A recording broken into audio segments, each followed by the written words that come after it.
మన ప్రభు అయిన యేసుక్రీస్తు వారి యొక్క మహోన్నతమైన నామములో ఈ గ్రేస్ఫుల్ మినిస్ట్రీస్ ద్వారా ఆడియో బైబిల్ వింటున్న మీ అందరికీ మా శుభాభివందనాలు తెలియజేస్తున్నాము. మరి దేవుని మహాకృపను బట్టి ఈ యొక్క సమూయేలు గ్రంథాన్ని చదవడానికి దేవుడు చేసినటువంటి గొప్ప సహాయాన్ని బట్టి ఆయనకి కృతజ్ఞతాస్తుతులు స్తోత్రంని చెల్లించుకుంటున్నాను.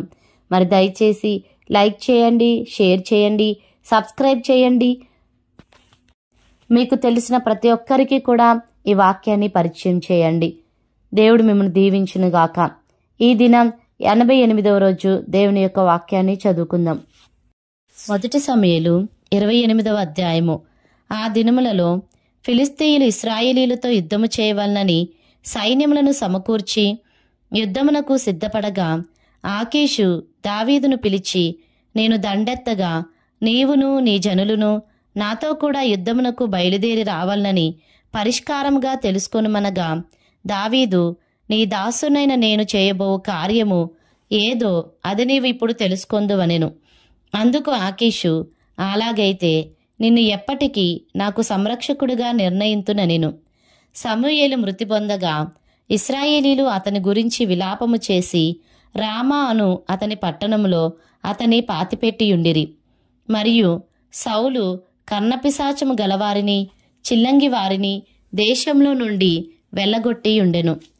ఫిలిష్తీయులు దండెత్తి వచ్చి షూనేములో దిగగా సౌలు ఇశ్రాయేలీలందరినీ సమకూర్చెను.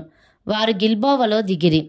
సౌలు ఫిలిష్తీయుల దండును చూచి మనస్సునందు భయకంపము నొంది యెహోవా యొద్ద విచారణ చేయగా, యెహోవా స్వప్నము ద్వారానైనను ఊరీము ద్వారానైనను ప్రవక్తల ద్వారానైనను ఏమీయూ సెలవీయకుండెను.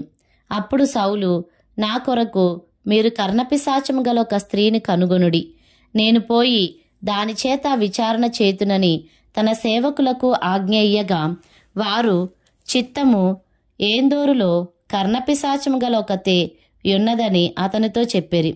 కాబట్టి సౌలు మారువేషం ధరించి వేరు బట్టలు తొడుగుకొని 2 మనుషులను వెంటబెట్టుకొని పోయి రాత్రివేళ ఆ స్త్రీ యొద్దకు వచ్చి, కర్ణపిశాచము ద్వారా నాకు శకునము చెప్పి నాతో మాట్లాడుటకై నేను నీతో చెప్పువాని రప్పించుమని కోరగా, ఆ స్త్రీ, ఇదిగో సౌలు చేయించినది నీకు తెలిసినది కాదా?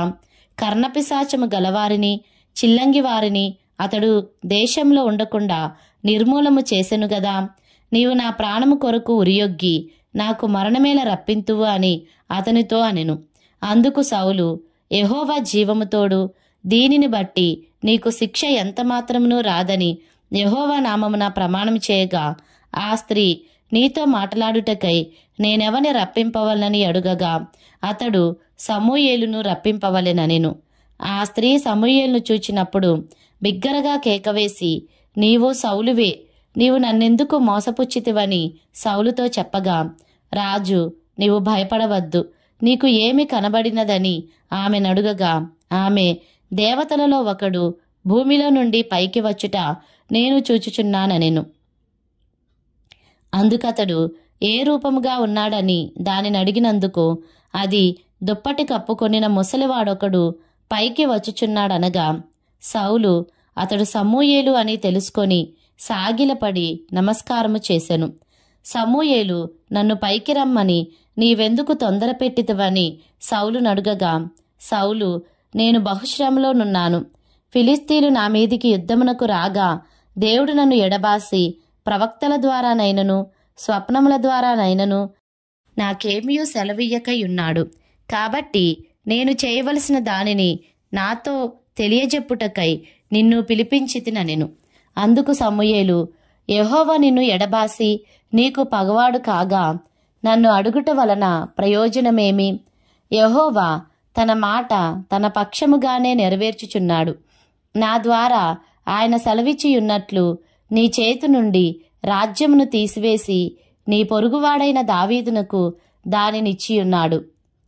యెహోవా ఆజ్ఞకు నీవు లోబడక అమాలేకీల విషయంలో ఆయన తీక్షణమైన కోపము నెరవేర్చకపోయిన దానిని బట్టి యెహోవా నీకు ఈవేళ ఈ ప్రకారముగా చేయుచున్నాడు. యెహోవా నిన్నును ఇశ్రాయేలీలను ఫిలిష్తీయుల చేతికి అప్పగించును. యెహోవా ఇశ్రాయేలీల దండును ఫిలిస్తీల చేతికి అప్పగించును. రేపు నీవును నీ కుమారులను నాతో కూడా ఉందురు అని సౌలుతో చెప్పగా, సమూయేలు మాటలకు సౌలు బహుభయం ఉంది. వెంటనే నేలను సాష్టాంగపడి దివారాత్రము భోజనమేమీ చేయకయుండినందున బలహీనుడాయెను.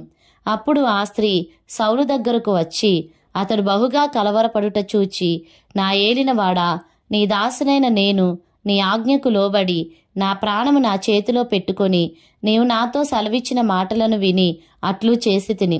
ఇప్పుడు నీ దాసునైన నేను చెప్పు మాటలను ఆలకించుము. నేను నీకింత ఆహారము వడ్డించుదును. నీవు భోజనము చేసి ప్రయాణమైపోవుటకు బలము తెచ్చుకొనుమని అతనితో చెప్పగా, అతడు ఒప్పక భోజనము చేయననెను. అయితే అతని సేవకులు ఆ స్త్రీతో ఏకమై అతన్ని బలవంతము చేయగా, అతడు వారు చెప్పిన మాట ఆలకించి నేల నుండి లేచి మంచం మీద కూర్చుండెను. తన ఇంటిలో క్రొవ్విన పెయ్య ఒకటి ఉండగా ఆ స్త్రీ దాన్ని తీసుకొని త్వరగా వధించి పిండి తెచ్చి పిసికి పులుసులేని రొట్టెలు కాల్చి తీసుకొని వచ్చి సౌలునకును అతని సేవకులకును వడ్డించగా, వారు భోజనము చేసి లేచి ఆ రాత్రి వెళ్ళిపోయిరి. 1 సమూయేలు 29వ అధ్యాయము. అంతలో ఫిలిస్తీయులు దండెత్తిపోయి ఆఫేకులో దిగియుండిరి. ఇశ్రాయేలీలు యెజ్రెయేలులోని జల దగ్గర దిగియుండిరి. ఫిలిస్తీయుల సర్దారులు తమ సైన్యమును 100 మందిగాను 1000 మందిగాను వ్యూహపరిచి వచ్చుచుండగా, దావీదును అతని జనులును ఆకీషుతో కలిసి దండు వెనుక తట్టున వచ్చుచుండిరి. ఫిలిస్తీయుల సర్దారులు, ఈ హెబ్రీయులు ఏలరావలెను అని ఆకీషును అడుగగా, అతడు, ఇన్ని దినములు ఇన్ని సంవత్సరములు నా యొద్ద నుండిన ఇశ్రాయేలీల రాజైన సౌలునకు సేవకుడగు దావీదు ఇతడే కాడా? ఇతడు నా యొద్ద చేరిన నాట నుండి నేటి వరకు ఇతని యందు తప్పేమీయో నాకు కనబడలేదని ఫిలిస్తీయుల సర్దారులతో అనెను. అందుకు ఫిలిస్తీయుల సర్దారులు అతని మీద కోపపడి, ఈ మనిషిని నీవు నిర్ణయించిన స్థలమునకు తిరిగిపోనిమ్ము. అతడు మనతో కలిసి యుద్ధమునకు రాకూడదు. యుద్ధమందు అతడు మనకు విరోధి అవునేమో. దేనిచేత అతడు తన యజమానునితో సమాధానపడును? మన వారి తలలను ఛేదించి తీసుకుని పోవుట చేతనే కదా తన యజమానునితో సమాధానపడును. సౌలు 1000 కొలదిగాను దావీదు 10,000 కొలదిగాను హతము చేసిరని వారు నాట్యమాడుచు గాన ప్రతిగానము చేయుచు పాడిన దావీదు ఇతడే కాడా అని అతనితో చెప్పిరి. కాబట్టి ఆకీషు దావీదును పిలిచి, యెహోవా జీవము తోడు, నీవు నిజముగా యథార్థపరుడువై ఉన్నావు. దండులో నీవు నాతో కూడా సంచరించుట నా దృష్టికి అనుకూలమే. నీవు నా యొద్దకు వచ్చిన దినము నుండి నేటి వరకు నీ యందు ఏ దోషమును నాకు కనబడలేదు గాని సర్దారులు నీ యందు ఇష్టం లేకయున్నారు. ఫిలిస్తీయుల సర్దారుల దృష్టికి నీవు ప్రతికూలమైన దాని చేయకుండునట్లు నీవు తిరిగి నీ స్థలంనకు సుఖముగా వెళ్ళుమని చెప్పగా, దావీదు, నేనేమి చేసి తిని? నా ఏలినవాడవగు రాజా, నీ శత్రువులతో యుద్ధము చేయుటకై నేను రాకుండునట్లు నీ యొద్దకు వచ్చిన దినము నుండి నేటి వరకు నీ దాసునైన నా యందు తప్పేమీ కనబడనని ఆకీషునడిగెను. అందుకు ఆకీషు, దైవదూత వలె నీవు నా దృష్టికి కనబడుచున్నావని నేనెరుగుదును గాని ఫిలిస్తీయుల సర్దారులు ఇతడు మనతో కూడా యుద్ధమునకు రాకూడదని చెప్పుచున్నారు. కాబట్టి ఉదయమున నీవును నీతో కూడా వచ్చిన నీ యజమానుని సేవకులును త్వరగా లేవవలెను. ఉదయమున లేచి తెల్లవారగానే బయలుదేరి పోవలెనని దావీదునకు ఆజ్ఞ ఇచ్చెను. కావున దావీదును అతని జనులును ఉదయమున త్వరగా లేచి ఫిలిస్తీయుల దేశమునకు పోవాలని ప్రయాణమైరి. ఫిలిస్తీయులు దండెత్తి యెజ్రెయేలునకు పోయిరి. 1 సమూయేలు 30వ అధ్యాయము. దావీదును అతని జనులును 3వ దినమందు సిక్లగునకు వచ్చిరి. అంతలో అమాలేకీయులు దండెత్తి దక్షిణ దేశం మీదను సిక్లగు మీదను పడి కొట్టి దానిని తగులబెట్టి ఘనులనేమి అల్పులనేమి అందులోనున్న ఆడువారందర్నీ చెరపట్టుకొని చంపక వారిని తీసుకుని వెళ్ళిపోయిండిరి. దావీదును అతని జనులును పట్టణమునకు వచ్చి అది కాల్చబడి ఉండుటయు తమ భార్యలను కుమారులను కుమార్తెలను చెరలోనికి కొనుపోబడి ఉండుటయు చూచి ఇక ఏడ్చుటకు శక్తి లేకపోవునంత బిగ్గరగా ఏడ్చిరి. యెజ్రెయేలీయురాలైన అహీనోయము, కర్మెలీయుడైన నాబాలు భార్య అయిన అబీగయీలు అను దావీదు 2 భార్యలను చెరలోనికి కొనిపోబడగా చూచి దావీదు మిక్కిలి దుఃఖపడెను. మరియు తమ తమ కుమారులను బట్టియు కుమార్తెలను బట్టియు జనులకందరికీ ప్రాణము విసికినందున రాళ్ళు రువ్వి దావీదును చంపుదము రండని వారు చెప్పుకొనగా దావీదు తన దేవుడైన యెహోవాను బట్టి ధైర్యం తెచ్చుకొనెను. పిమ్మట దావీదు ఏఫోదు తెమ్మని యాజకుడగు అహీమెలెకు కుమారుడైన అబ్యాతారుతో చెప్పగా అబ్యాతారు ఏఫోదును దావీదునొద్దకు తీసుకుని వచ్చెను. నేను ఈ దండును తరిమిన ఎడల దాని కలుసుకొందునా అని యెహోవా యొద్ద దావీదు విచారణ చేయగా యెహోవా తరుము, నిశ్చయముగా నీవు వారిని కలుసుకొని తప్పక నీ వారినందర్నీ దక్కించుకొందువని సెలవిచ్చెను. కాబట్టి దావీదు అతని యొద్దనున్న 600 మందియును బయలుదేరి బెసోరు వాగు గట్టుకు రాగా వారిలో 200 మంది వెనుక దిగవిడోబడిరి. దావీదును 400 మందియును ఇంకా తరుముచూ పోయిరిగాని ఆ 200 మంది అలసట పడి బెసోరు వాగు దాటలేక ఆగిరి. ఆ 400 మంది పోవుచుండగా పొలములో ఒక ఐగుప్తీయుడు కనబడెను. వారు దావీదునొద్దకు వాని తోడుకొని వచ్చి వాడు 3 రాత్రింబగళ్ళు అన్నపానములేమియూ పుచ్చుకొనలేదని తెలుసుకొని వానికి భోజనము పెట్టి దాహమిచ్చి అంజూరపు అడలోని ముక్కను 2 ద్రాక్షగెలలను వానికిచ్చిరి. వాడు భోజనము చేసిన తరువాత వాని ప్రాణము తెప్పరిల్లగా దావీదు నీవు ఏ దేశపు వాడవు, ఎక్కడి నుండి వచ్చితివని వానినడిగెను. అందుకు వాడు నేను ఐగుప్తీయుడినై పుట్టి అమాలేకీయుడైన ఒకనికి దాసుడినైతిని. 3 దినముల క్రిందట నేను కాయిలా పడగా నా యజమానుడు నన్ను విడిచిపెట్టి పోయెను. మేము దండెత్తి కెరేతీయుల దక్షిణ దేశమునకును యూదా దేశమునకును కాలేబు దక్షిణ దేశమునకు వచ్చి వాటిని దోచుకొని సిక్లగును కాల్చివేసితిమని చెప్పెను. ఆ దండును కలుసుకొనుటకై నీవు నాకు దోవ చూపుదువా అని దావీదు వాని నడుగగా వాడు నేను నిన్ను చంపననియు నీ యజమాని వశము చేయననియు దేవుని బట్టి నీవు నాకు ప్రమాణము చేసిన ఎడల ఆ దండును కలుసుకొనుటకు నీకు దోవ చూపుదుననెను.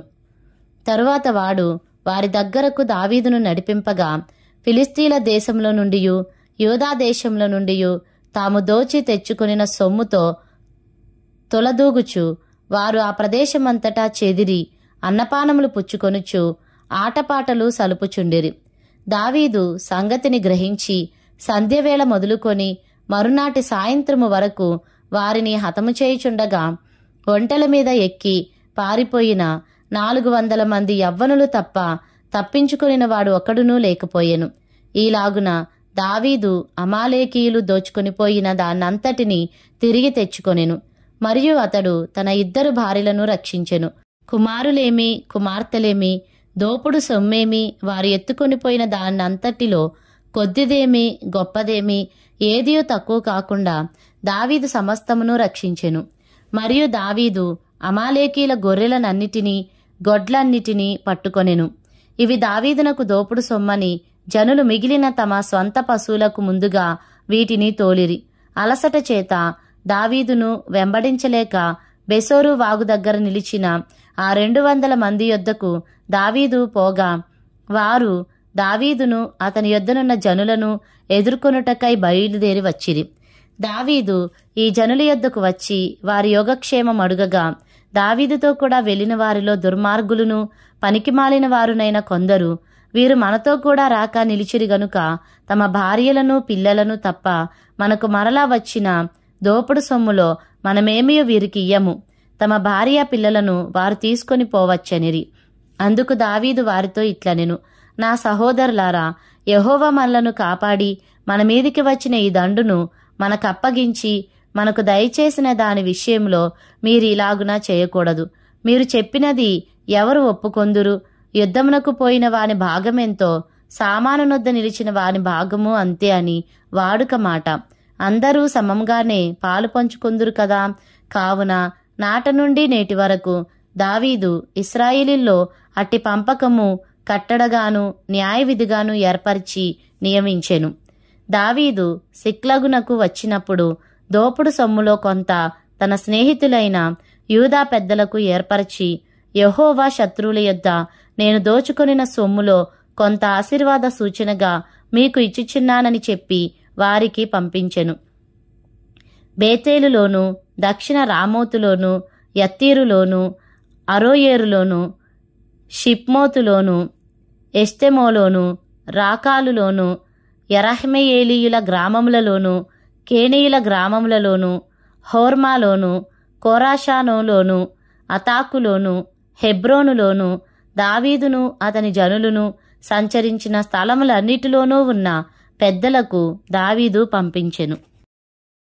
1 సమూయేలు 31వ అధ్యాయము. అంతలో ఫిలిష్తీయులు ఇశ్రాయేలీయులతో యుద్ధము చేయగా ఇశ్రాయేలీయులు ఫిలిష్తీయుల ఎదుట నుండి పారిపోయిరి. గిల్బోవా పర్వతము వరకు ఫిలిష్తీయులు వారిని హతము చేయుచు సౌలును అతని కుమారులను తరుముచు యోనాతాను, అబీనాదాబు, మెల్కూషువాను సౌలు యొక్క కుమారులను హతము చేసిరి. యుద్ధములో సౌలు ఓడిపోవుచుండగా అతడు అంబులు వేయు వారి కంటబడి వారి చేత బహుగాయముల నొందెను. అప్పుడు సౌలు, సున్నతి లేని వీరు వచ్చి నన్ను పొడిచి అపహాస్యము చేయకుండునట్లు నీ కత్తి దూసి దాని చేత నన్ను పొడువుమని తన ఆయుధములను మోయివానితో చెప్పగా అతడు భయము చేత అలాగూ చేయనొల్లకుండెను. గనుక సౌలు తన కత్తి పట్టుకొని దానిమీద పడెను. సౌలు మరణమాయనని అతని ఆయుధములను మోయివాడు తానును తన కత్తి మీద పడి అతనితో కూడా మరణమాయెను. ఈలాగున సౌలును అతని 3 కుమారులను అతని ఆయుధములను మోయివాడును అతని వారందరును ఒక దినముననే మరణమైరి. లోయ అవతలనున్న ఇశ్రాయేలీయులను, యొర్దాను అవతలనున్న వారును ఇశ్రాయేలీయులు పారిపోవుటయు సౌలును అతని కుమారులను చచ్చియుండుటయు చూచి తమ నివాస గ్రామములు విడిచిపెట్టి పారిపోయిరి. ఫిలిష్తీయులు వచ్చి వాటిలో కాపురముండిరి. మరునాడు ఫిలిష్తీయులు హతమైన వారిని దోచుకొనవచ్చి గిల్బోవా పర్వతం మీద పడిపోయిన సౌలును అతని 3 కుమారులను కనుగొని అతని తలను ఛేదించి అతని ఆయుధములను తీసి తమ బొమ్మల గుళ్లలోను జనులలోనూ జయవర్తమానము తెలియజేయుటకై ఫిలిష్తీయుల దేశంలో నలుదిశలు వాటిని పంపిరి. మరియు వారు అతని ఆయుధములను అష్తారోతు దేవి గుడిలో ఉంచి అతని మొండెమును బేత్షాను పట్టణపు గోడకు తగిలించిరి. అయితే ఫిలిష్తీయులు సౌలుకు చేసిన దాని గురించిన వార్త యాబేష్గిలాదు వారు విని బలశాలులందరూ లేచి రాత్రి అంతా నడిచి సౌలు మొండెమును అతని కుమారుల కళేబరములను బేత్షాను పట్టణపు గోడ మీద నుండి దించి యాబేషునకు తిరిగి వచ్చి వాటిని దహనము చేసి వారి శల్యములను తీసి యాబేషులోని పిచుల వృక్షము క్రింద పాతిపెట్టి 7 దినములు ఉపవాసముండిరి.